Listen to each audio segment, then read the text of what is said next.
지금 테슬라 주가가 정말로 좋지 않죠?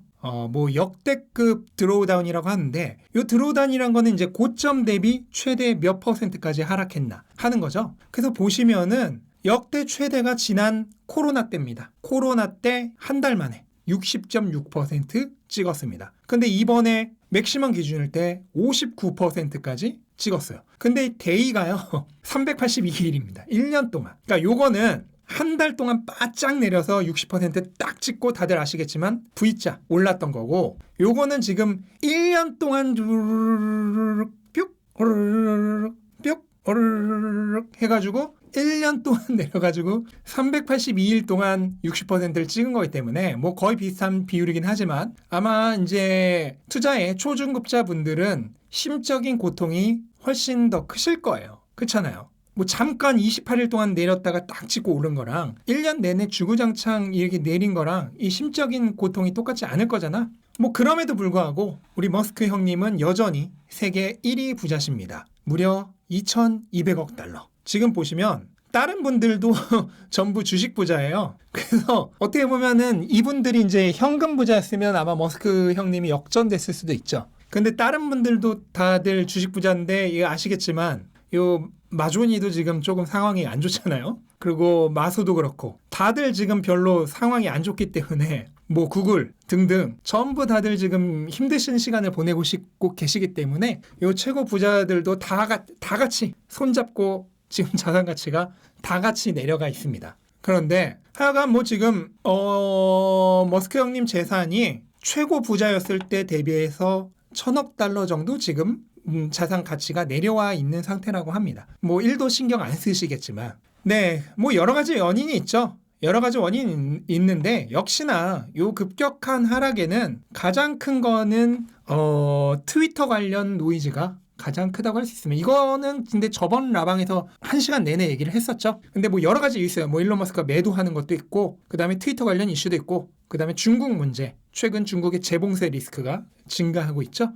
이런 것들이 크지만 역시나 트위터 관련된 노이즈가 가장 영향이 커서 이걸로 인해서 지금 테슬라의 시가총액이 급락을 했습니다. 4,300억 달러가 2개월 만에 사라졌어요. 그런데 오늘은 무슨 얘기를 할 거냐면 지금 가장 우리가 두려운 리스크는 뭐냐면 트위터 노이즈보다 훨씬 더 실존적이고 중요한 문제가 있어요.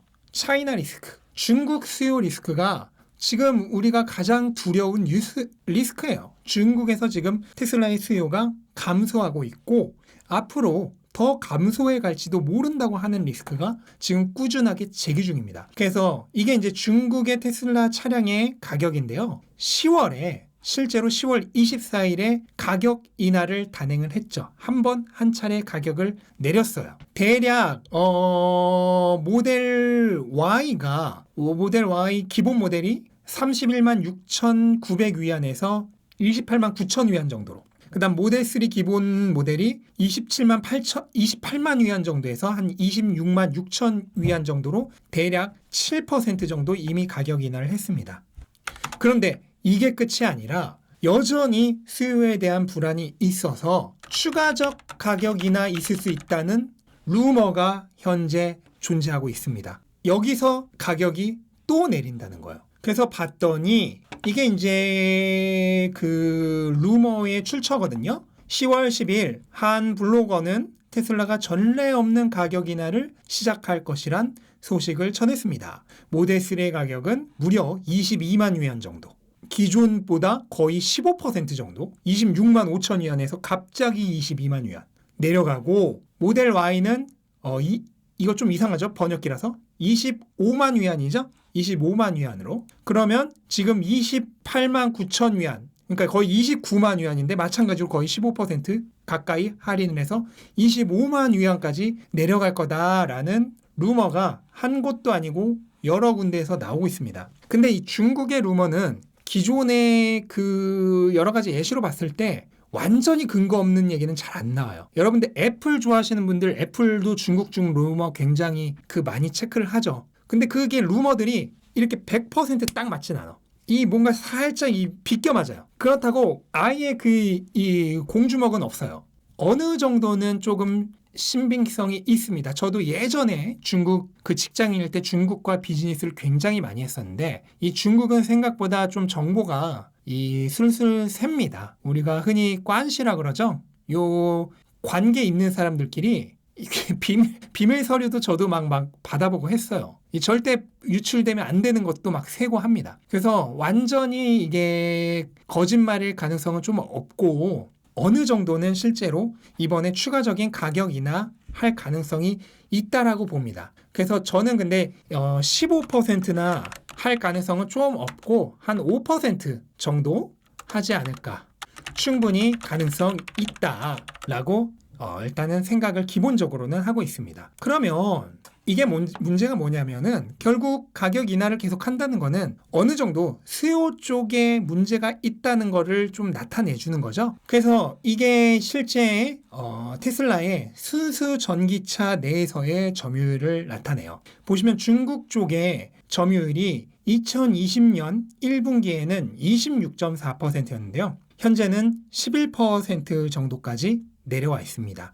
그리고 유럽은 거의 똑같고 2년 동안 거의 변화가 없어요. 그 다음에 미국도 거의 비슷합니다. 2년 동안 거의 비슷하고 다만 중국 쪽이 크게 점유율이 떨어지면서 지금 전 세계라고 하더라도 이제 주요 시장이죠. 미, 유, 중 요 주요 시장에서의 점유율이 30% 정도에서 현재 20% 정도로 하락해 있는 상황입니다. 그런데 이거는 테슬라의 문제라기보다는 전기차 자체가 워낙 그 중국에서 너무 그 점유율이 계속 오르고 있어요. 보시면은 이게 이제 전기차의 침투율인데 지금 전 세계적으로 보면은 한 12% 정도의 전기차 점유율을 가지고 있는데 전 세계적으로 그러니까 신차 기준 출고되는 차량이 9대 있으면 그 중에 한 대 정도가 지금 현재는 전기차라는 겁니다. 근데 중국만 20%가 넘습니다. 출고되는 차 5대 중에 한 대가 전기차예요.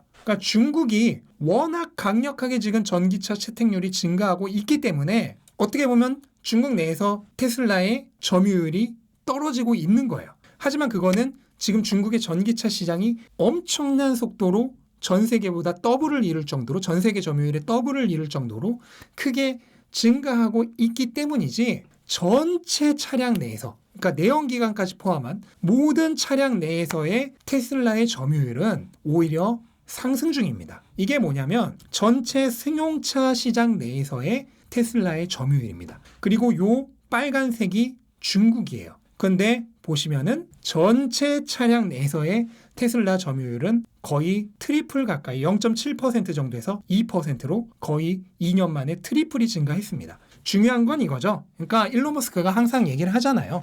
우리의 경쟁 상대는 전기차가 아니다. 전기차는 오히려 당분간은 동업자다. 왜냐? 전기차 인프라가 저변이 확대되면 확대될수록 테슬라도 오히려 판매량이 증가하는 거거든요.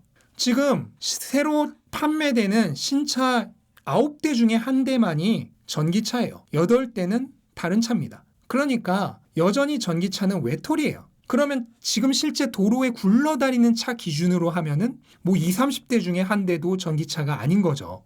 그러니까 전기차는 여전히 아웃사이더입니다. 지금 인사이드를 향해 들어가야 되는 때예요. 그래서 다른 전기차 업체들이 지금 경쟁 상대가 아닙니다. 오히려 지금은 동업자예요. 한참은 동업자로 서로 손 마주잡고 가다가 이제 전기차가 내연기관차를 잡아먹을 정도로 커지면 그때 어제의 동지는 오늘의 적 이러면서 손 딱 풀고 그때부터 이제 전기차끼리 싸움 모드로 들어가는 겁니다. 당분간은 오히려 손잡고 함께 들어가는 동업자다라는 생각을 하시면 돼요. 그래서 중국 내에서의 점유율 떨어지는 거는 사실 그렇게 크게 걱정할 필요 없습니다. 왜냐하면 전체 차 시장 내에서의 테슬라 점유율은 오히려 올라가고 있다는 거. 그리고 당분간은 전기차 업체들은 경쟁자라기보단 오히려 함께 내연기관차 상대에서 시장 파이를 키워갈 동업자라는 거.